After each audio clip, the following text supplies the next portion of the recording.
Hello, and welcome to an all-new unbiased gear review. This is the Jackson SL2Q MAH.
So the specs of this instrument are as follows. We have a maple neck that is going through a mahogany body that has a quilted maple veneer on top of it.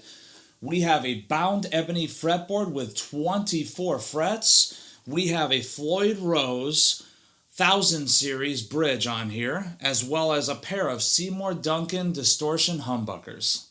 Okay, so first off, let me start by saying that this is the 2017 model. This color is no longer issued in this particular guitar. There are several other different color options available.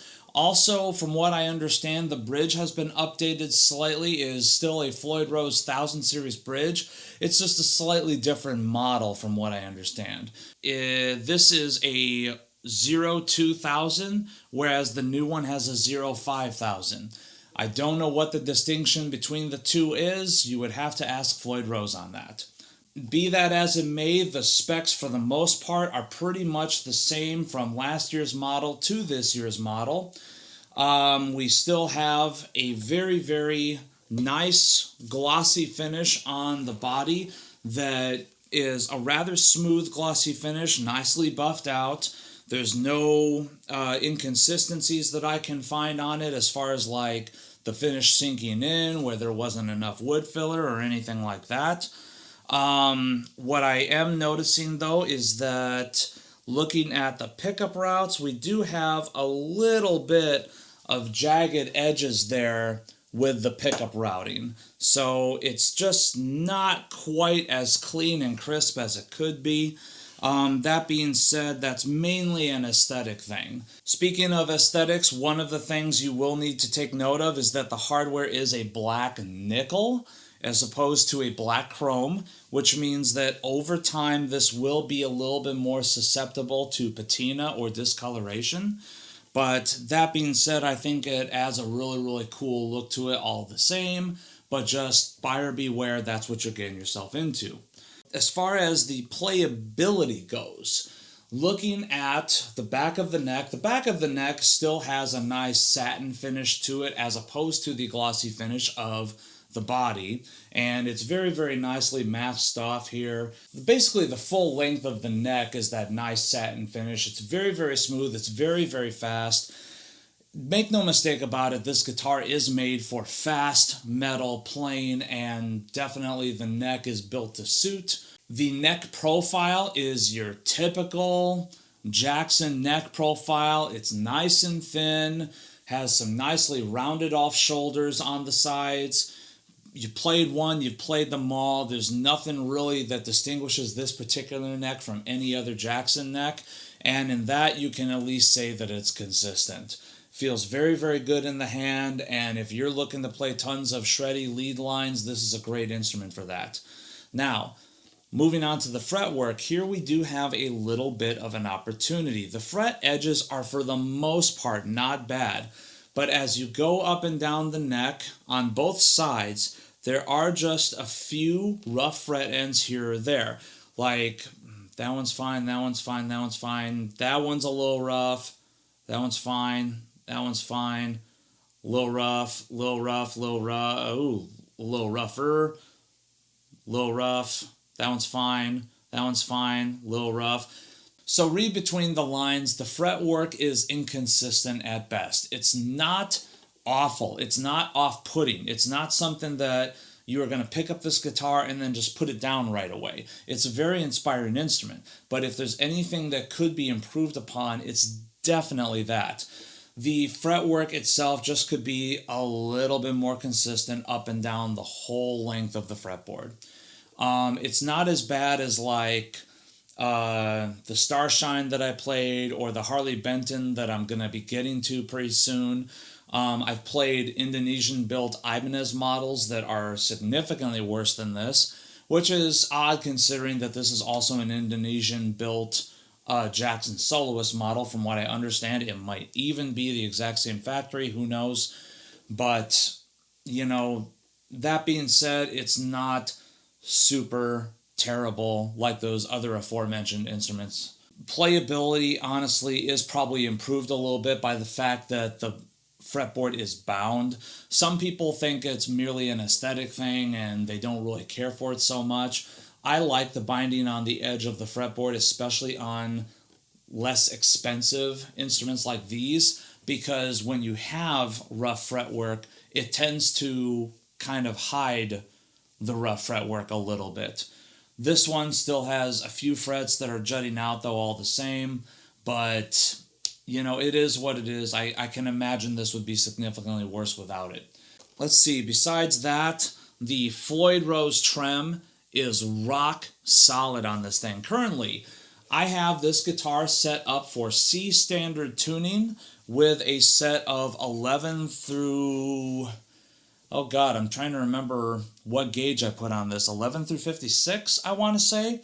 And it's holding up really nicely. I tightened everything down, battened down the hatches, so to speak. And man, you can just bang around on this thing and it just goes snapping right back in tune.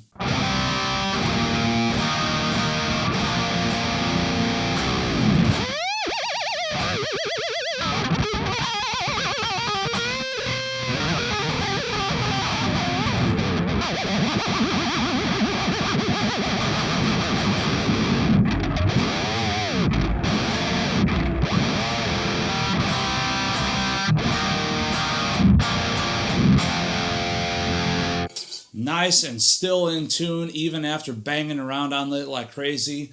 Man, that's exactly what you want these Floyds to do. You know, people bitch all the time about how much of a pain in the ass these things are to set up, but man, just take the time, set it up, because if nothing else, you are going to be able to have a lot of fucking fun with it as long as you've got a good Floyd on your guitar like this one. So, and as you can hear, it also has a pretty impressive sounding pair of pickups. in the Duncan Distortion set. Many people will tell you that this is one of their favorite sets for just molten metal playing, and I'm definitely one of those people. It's not my favorite set of pickups, but it is pretty high up there. Just sounds extra brutal, especially when you drop it down in tuning like it is on this thing.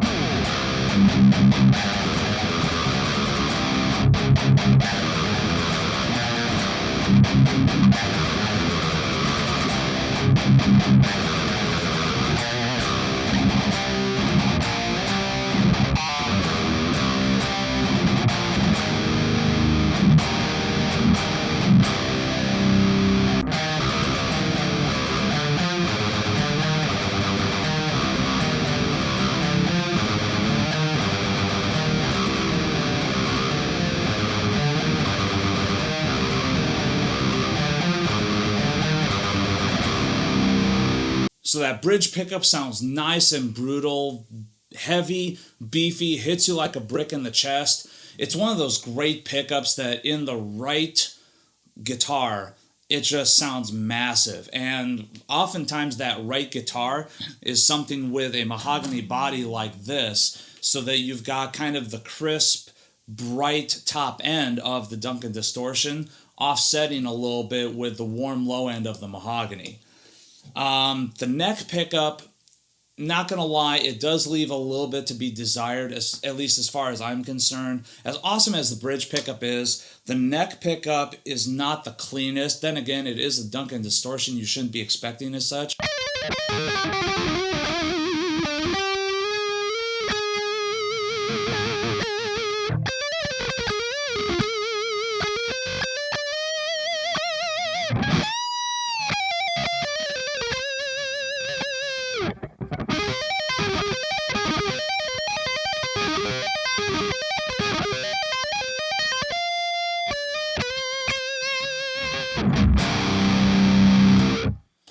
So, I mean, it's not quite as fluid, it's not quite as clean, but there again, it's a Duncan Distortion. You shouldn't be expecting a super clean neck pickup. It's more or less just there to kind of balance against the bridge pickup, so to speak. It does complement the bridge pickup nicely, but if you're looking for something a little bit more vintage sounding, you might want to consider swapping this thing out with like a 59 or so.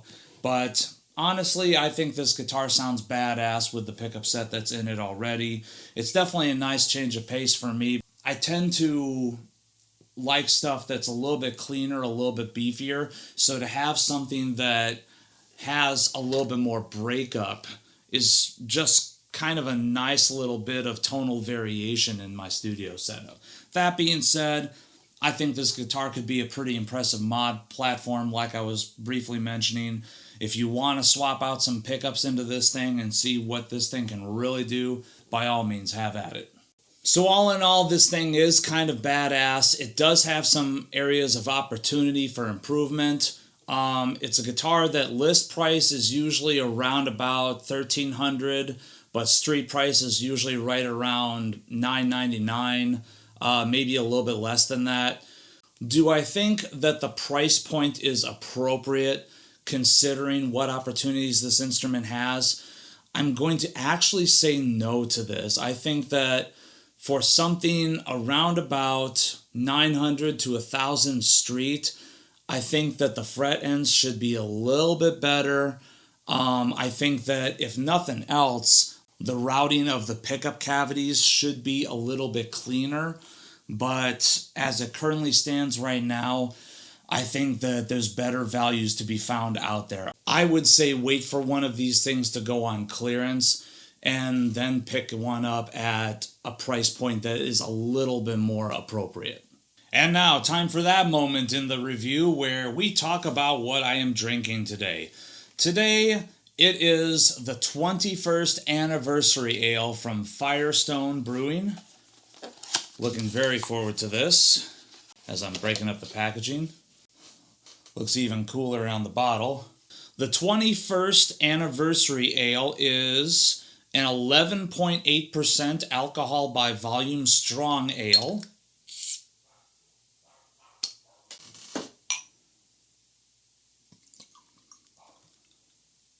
Pours kind of a dark caramelly brown.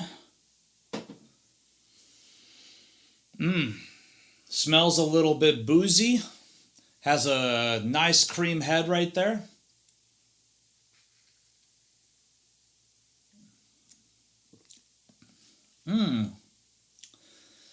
Definitely has a very, very nice bourbonish flavor to it.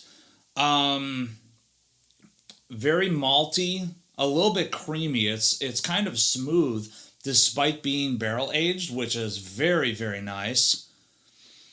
A lot of caramel and toffee notes in there too. Yeah, this is nice and complex. It's very, very rich tasting. I like this a lot. This is fantastic. Too bad it's no longer made, but man, it's good. If you can find a bottle, pick it up. So that's all I've got. Give this video a like, subscribe to this channel, and also check out all my other places where I'm at online as well. Patreon, Facebook, Twitch, for all my video gaming, that sort of stuff. And as always, if you like this guitar, if you like the beer I had, if you like the band that was on my shirt, please check in the description for links to all three. Thank you so much.